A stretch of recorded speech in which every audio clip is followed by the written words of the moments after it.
C'est un jeu d'enfant. Abandon.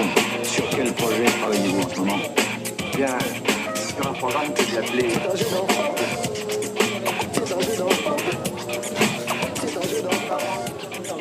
C'est un jeu d'enfant. C'est un jeu d'enfant. Donnez-moi des mots. Donnez-moi des mots. Donnez-moi des mots. C'est la deuxième fois de ma vie que j'interviens dans une médiathèque qui est vraiment insérée dans le tissu urbain.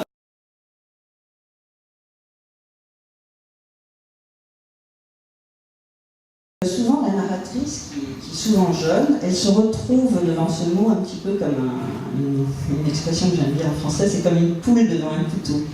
C'est-à-dire que le mot prononcé ou l'expression prononcée est tellement sidérante, est tellement incompréhensible, est tellement une massue, un coup de massue sur le coin du ciboulot, que la narratrice ne cesse de le répéter, de se le répéter et de l'analyser pour tenter de le comprendre. Parce que ce mot prononcé a un effet de sidération, de fascination. Et si je répète le mot, c'est parce que je veux lui garder ce potentiel d'effroi. Je ne veux en aucun cas reformuler. Parce que si je reformule, j'adoucis, j'affadis, j'enlève le potentiel d'effroi qu'a intrinsèquement ce mot de kidnapping. Donc je vais lire un petit extrait des Louvres. Les adultes nous l'avaient montré, nous l'avaient répété, une petite fille avait été enlevée, pas loin, dans un village qui s'appelait Marsal. Marlène, c'était son nom. Kidnappée. Le mot en caractère gras dans le journal ne faisait pas sérieux. On ne comprenait pas pourquoi ils avaient choisi un mot qui sonnait comique pour parler d'un truc grave. Un mot de dessin animé. Kidnappé. Les parents avaient dit enlever.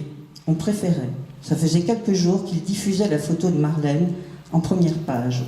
On lui voyait les lunettes, les grandes dents de devant, la queue de cheval, la tête légèrement penchée, comme on nous demande de faire pour des photos individuelles en classe. Et aussi le sourire, qui ne savait pas encore l'avenir. C'est pas vrai que les kidnappeurs choisissent seulement les plus jolies. Sans être laide, Marlène, elle n'était pas terrible. Pourquoi il avait fait ça alors? Nous aussi, on pouvait disparaître d'un coup, une trappe et hop, plus rien. On ne nous emmènerait pas dans la cave de ma grand-mère. On nous traînerait dans une autre, à même le sol, les yeux bandés, la bouche mordant le gris de la chape de ciment, peut-être même un coup de pied dans les côtes. On soupçonnait la plaque d'avoir produit le don. Pour ne pas être happé par le néant qu'elle recouvrait, le trou noir du kidnapping de Marlène, on devait redoubler d'acuité côté rue. Donc voilà, en répétant kidnapping, je pense que j'ai plus de force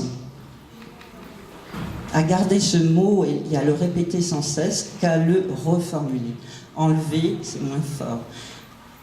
Utiliser une périphrase, pour moi, c'est moins fort. Donc je veux garder la source originelle du mot prononcé qui a été terrible et qui colporte énormément d'effroi dans l'imaginaire de ces petites filles.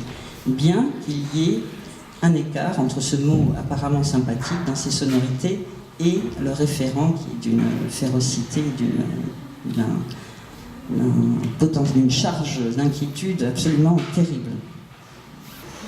Voilà. Donc je vais en avoir fini. Donc juste pour conclure avec la répétition, d'un côté la répétition soude le mot à son référent, c'est toujours le même, et de l'autre côté ça affirme l'impossibilité de dire et de décrire. On ne peut pas remplacer Kirghiz, on ne peut pas remplacer les trous noirs, on ne peut pas remplacer celle qui de Mulholland. Et on va laisser le bon mot que je vais répéter. Quel plus bel objet peut avoir la littérature et l'art, la poésie en général, que le sac de l'obscur? C'est ça pour moi l'objet de la littérature, de la poésie, c'est ça, de l'obscur. Merci.